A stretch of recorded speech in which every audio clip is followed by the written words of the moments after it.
What is happening, everybody? My name is Bright Life. This is my fancy shirt, and I want to talk to you today about my levels 1 to 65 experience in Lord of the Rings Online. I did a video 3 months ago about my 1 to 30 experience. I am now going to do one on my levels 1 to 65 experience now that I've kind of experienced a little bit of mid-game. I've also had some endgame experience as well with the boosted character, and I'm really excited to share this with you guys. Now, yes, I did only level 35 levels in 3 months, but that's just because this game is so good. Okay, I won't get ahead of myself. Let's jump into the pros and cons of the Lord of the Rings Online from levels 1 to 65.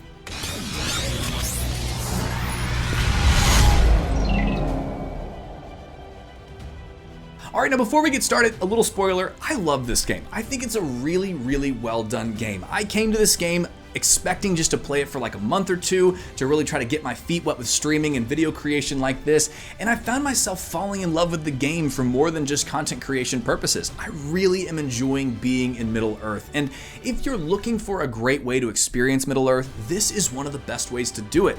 I think especially with Amazon's Rings of Power coming out, with other games and shows and series that are on the horizon coming out around Lord of the Rings, this is just a great way to get involved with the hype around Middle-earth. I think that the team that has built Lord of the Rings Online has done a fantastic job, as again we'll talk about in the pros and cons, and there are definitely some things that aren't great about the game, but overall I really do enjoy this experience. This is coming from a guy that has kind of typically stuck with the biggest, most hyped games, World of Warcraft around expansions, Final Fantasy when everybody was going over to that, and really this game has solidified a place in my top 3, I think genuinely of all-time MMOs, especially over the last 35 levels, because it's just been such a great experience. Now, of course, this game is not without its cons, which we're going to talk about, but overall, I really enjoy this game. Now, there are a couple of things that I just want to get out of the way before I jump into my pros and cons. There are kind of 3 things that makes my situation a little bit unique. The first one, less unique, is that I'm in the US, so I am based around the servers. I am US West. The servers are, I believe, over in New Jersey or Delaware, so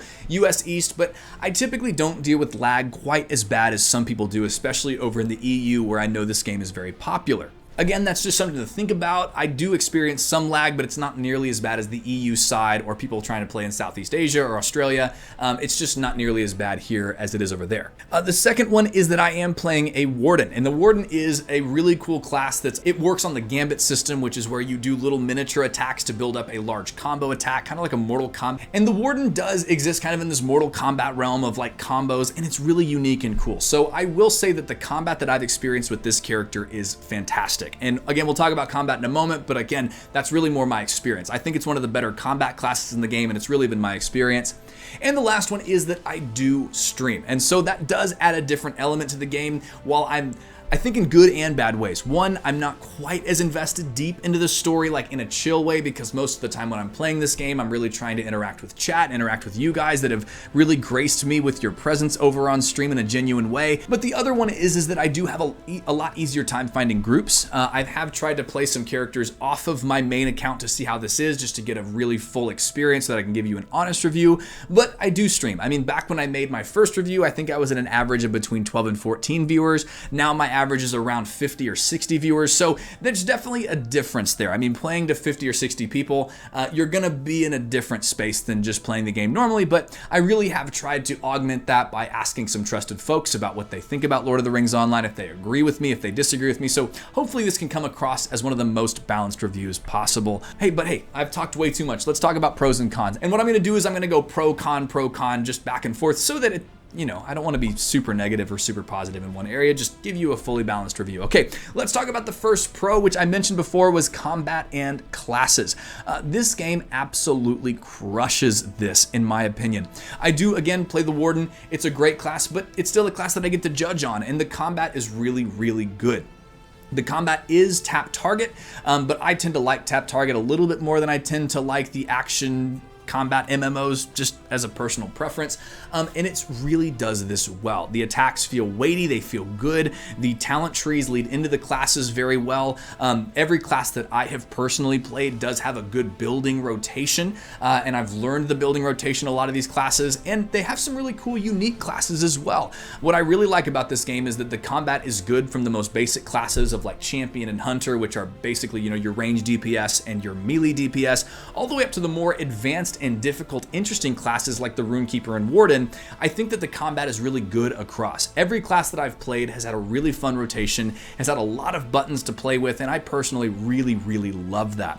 Where for me, I think that like the best tap target MMO combat is probably World of Warcraft, again, just from like a combat mechanics standpoint, because they've spent billions of dollars like tweaking every little thing. And this one I think is right up there with it, and sometimes even surpasses World of Warcraft in my opinion, which is a huge compliment for me to give because I've played both games quite a bit. I like both games, and I really think that you're going to enjoy the combat and the classes in this game quite a bit. Okay, let's talk about the first big con, and you kind of have to get it out of the way at the very beginning, which is that lag is there. There definitely is lag in this game, even if you're US based. It can happen when you go play PvMP, the lag is pretty rough, to where if you're even sometimes clicking a quest giver, the quest doesn't quite pop up right away, you gotta wait 5 or 6 seconds, and then, oh, there it is. It can be really frustrating for a lot of people. For me, it's not quite as game breaking. Being in the US, again, I don't see quite as much lag as I think a lot of people do, but it's still there for people. And I want to very much validate that experience for people, especially people that send me clips from over in the EU. It can be really rough. I've also noticed this whenever I play in some of the Endgame group content where you go in with a full raid. It can be there. It can definitely be there. I don't think it's as bad as some people make it out to be. And I will also say to Standing Stone credit that they are working on this. The lag now, based on when I started 4 or 5 months ago, it's a lot better. They've been doing a lot of stuff to make the game better, especially in their Q&As. They've been talking about the real actual processes they've been implementing. A lot of people in my comments that have played this game for a long time very validly say that they used to say, yeah, we're working on lag, but don't really have anything to show for it. I would say with quite a bit of confidence that nowadays it's a little bit better. It's not perfect, and it's never going to be completely perfect, but it is a lot better than when I even first started, which is a great thing. All right, pro number 2, and I said this in my last review, it remains true in this review, the world building and music and zones are just out of this world fantastic. I mean, it's next level. I don't think that any game that I've played in the MMO space has done world building quite like this one. I think a great example to compare this one to is Star Wars: The Old Republic. I think that while Star Wars: The Old Republic does a great job with its music because it's allowed to use a lot of the John Williams soundtrack, this game is working on its own soundtrack. It's not allowed to use the Howard Shore soundtrack at all, and it absolutely stands on its own, in my opinion. I think the zones are incredible. If you look at some of these larger YouTubers that have given this game a try, every single one of them at some point goes, look at the draw distance. Like, it's incredible. It's amazing. And I think that if you try this game out, you will notice very quickly that this world feels so vast and open and alive, and it's really cool. And in my opinion, since my level 1 to 30 review, it's only gotten better. I've had the experience to go through Evendim, through Angmar, through Moria, into Lothlorien and Mirkwood, and now I'm even in Dunland right now. Man, these views, the vistas are just incredible. In fact, we have an inside joke about this emote called the chicken drive on my stream all the time, where every time we find a good vista, we do a chicken drive. And I can guarantee you we do at least one a stream most times because they're just incredible in this game. The view distances are awesome. The world is immaculate. And again, I think this is one of those games where if you just put on headphones and just want to spend some time in Middle Earth, you will not be disappointed. It's a great way to spend a Friday night, just relaxing and chilling. Okay, so con number 2, and this is very unique in this review because this comes from that level 30s to 65 content, is that same level grouping content in the mid game is almost non-existent, unfortunately. This is one of those things that once you get to like level 45 or 50, there are some really cool legacy raids, there are some really cool 6-man dungeons, and it's very hard to find people on level to do those with you. And again, this is a big weakness of this game in my opinion. I think it's always going to be a weakness until they do something about it, which I'll talk about in a moment. But at the end of the day, there's so many people in that lower level range that are running group stuff, and then there are so many people at max level, but that mid game in a game this long and this vast, with it being 140 levels long, is really just kind of a grind fest to get through it. And a lot of people take their time and they just chill through it, but you don't get a lot of people that are really excited to do group quests still sitting at that level because they've either fallen behind or they've gone way past where you are, and there just aren't quite enough people in that mid-range tier, that mid-range game segment, to really lead to group content.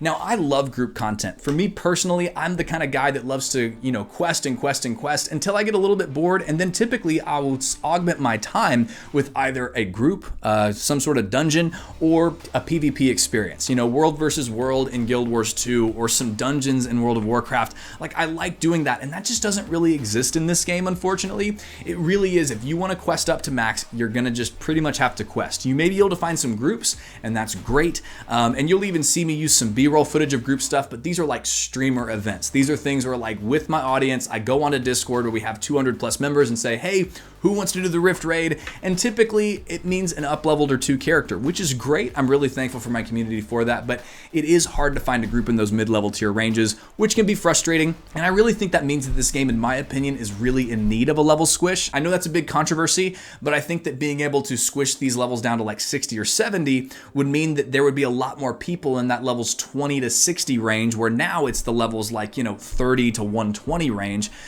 that would be available to play those things, because it wouldn't seem as daunting a journey for a new player to take. And so again, that's just kind of my biggest con that I've found in this time.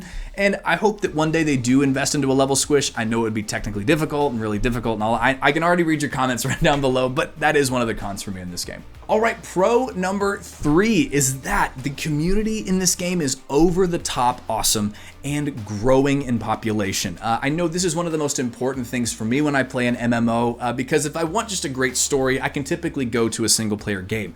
Most of the time when I come to an MMO, I come with the hope and the expectation that the community is not only going to be friendly, but it's also going to be really populated. And honestly, Lord of the Rings Online has really become that. Now, like I just said, in the mid-range tiers, you're not always going to find a ton of people to group with, but there are just lots of people on the worlds at all time. Now, I do play on Arkenstone. I purposefully played on one of the most populated servers, but again, it's part of the game. It's there, and so the community is really great. I've had so much help from wonderful people, other streamers that have come in to help me level my characters when I needed help. Anytime that I go to World Chat to, chat or ask any questions, it's there. In fact, this channel has really been built around Lord of the Rings Online, and you can see the positivity in the comments. If you join our Discord, you'll see how kind people are over there.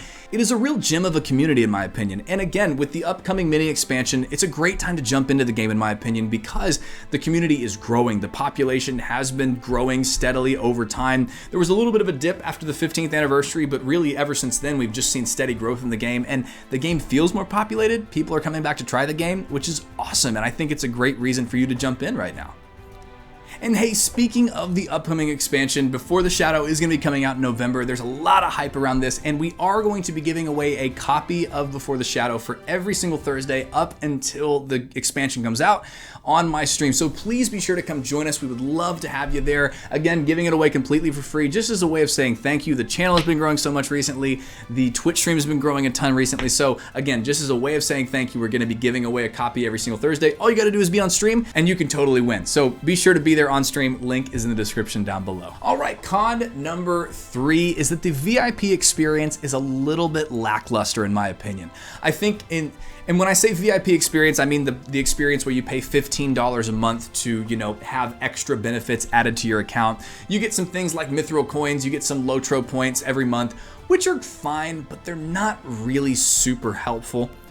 You get some things like extra storage space, but then there's some storage space that you still need to buy. You get things like the writing skill unlocked, but you still have to kind of buy it. It's a little bit lackluster, and I made a whole video about that. I won't go super deep into it. You can go to the link in the description to find that one out, but it is a little bit lackluster. I still love the VIP experience for me personally, because I like Standing Stone Games. I want to support them in their game development, and that's my way of doing that. But I think for what you actually get, it's not the best deal, in my opinion, yet. Again, I made a whole video about it. You can go check that thing out if you'd like to. All right, pro number 4, the group content that you can do is epic in this game. And it's a real shame, in my opinion, that one of the cons is that it can be sometimes hard to find a group in the mid-tier ranges, because man alive, they're so good. We did the Rift Raid recently with my community, and I gotta tell you, it still holds up as one of the best raids, in my opinion, of all time ever created in an MMO. And I know that's a big thing to say, and I love raiding, but I genuinely think it's up there with the top 1 or 2. It is such a good experience, and the 6-man group quests, the 3-man group quests, they're really actually solid experiences. They're difficult, you can die very easily, you have to actually work with mechanics.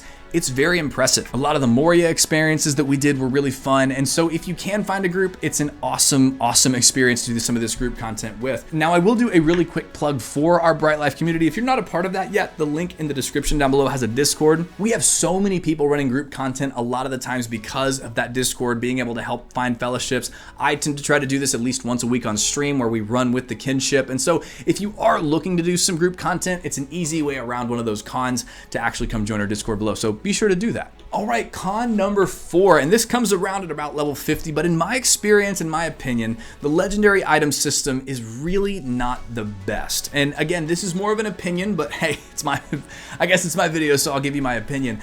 I think that the legendary item system is interesting at first because it kind of goes along with the lore of the world where you get this legendary item that levels up with you and you get to name it and all of that stuff.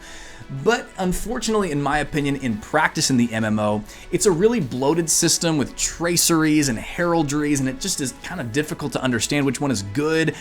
It kind of becomes this system of trying to keep up with it and trying to make sure that, you know, you put enough points into this and put enough points into that to actually make it good.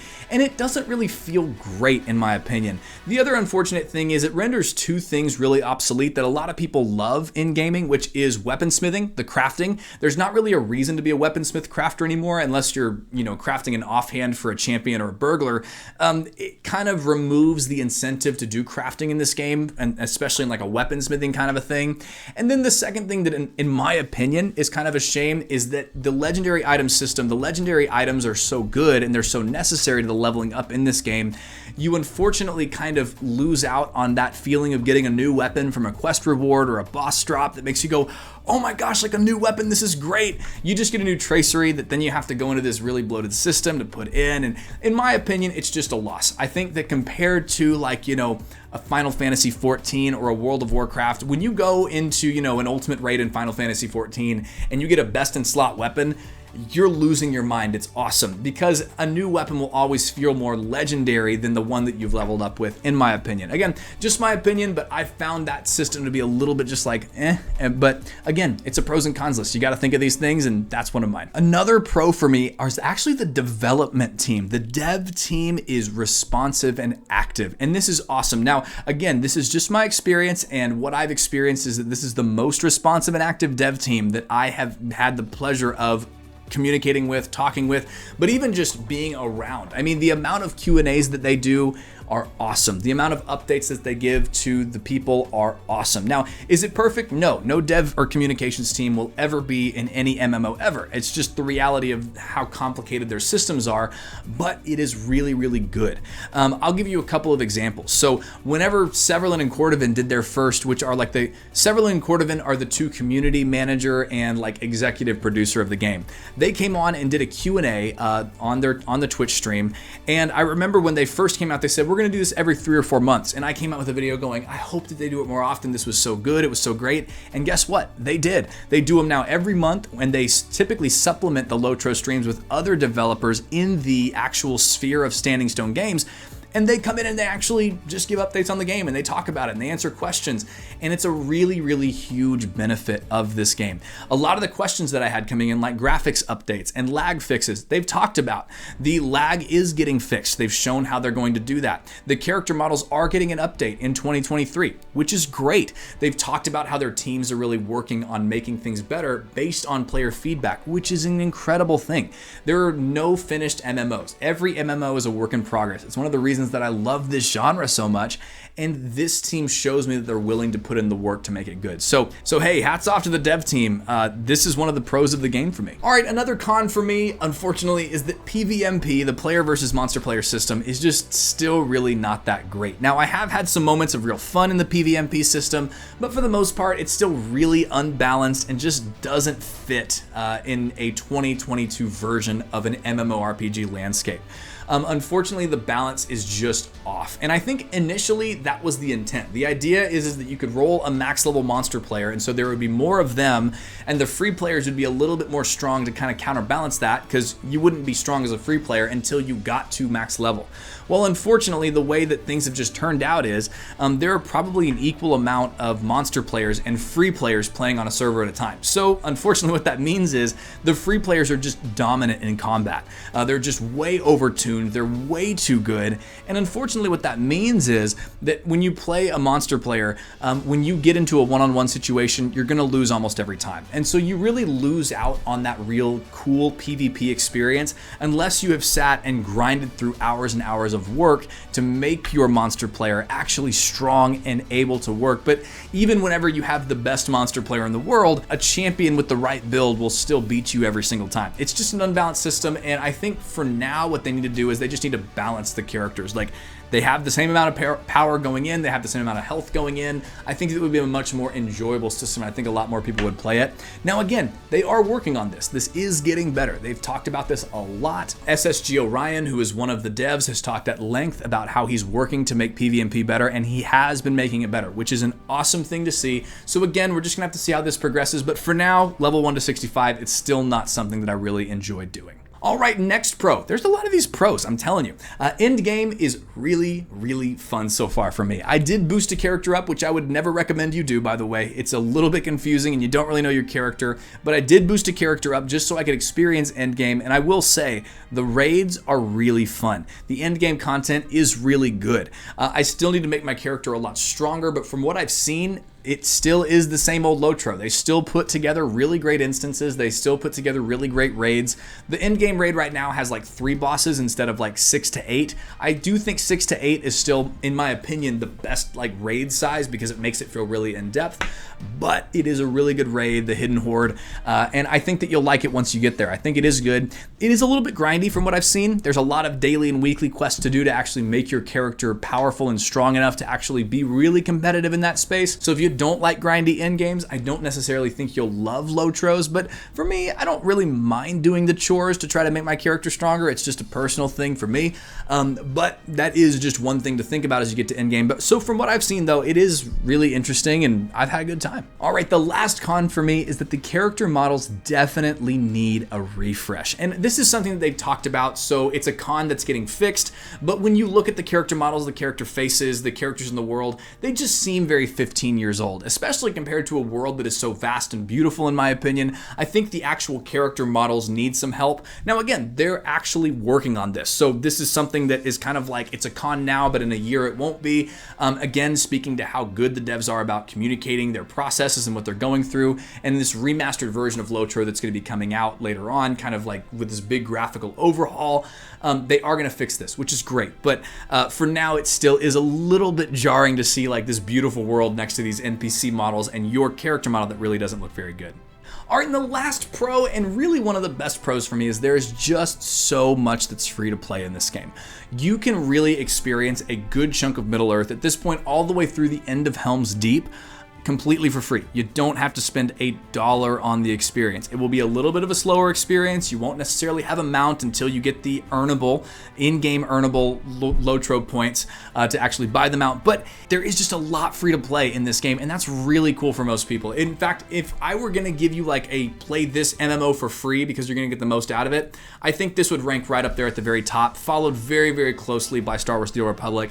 I just think there's so much you can get out of this game completely for free. The story is great, the world is great, so I really don't think there's a risk to jump into this game because you're gonna have so much content to play. Like I said, I have played for like 5 months, and yes, I level like a snail, but I'm only level 65, and I think Helm's Deep is like level 110, so I'm just a little over halfway through the free experience, which is wild. So definitely jump into this game if you haven't had the chance to yet. Well, hey, those are my thoughts. Just levels 1 to 65 right there in a nutshell. I would actually love to hear from you. What do you think? Where were my pros wrong? Where were my cons wrong? Did you like them? Did you hate them? What would you add, take away from the list for you and your personal list? I would love to read those down in the comments below. I do get to read every single one of those. It always makes my day to get one, so thank you so much for commenting.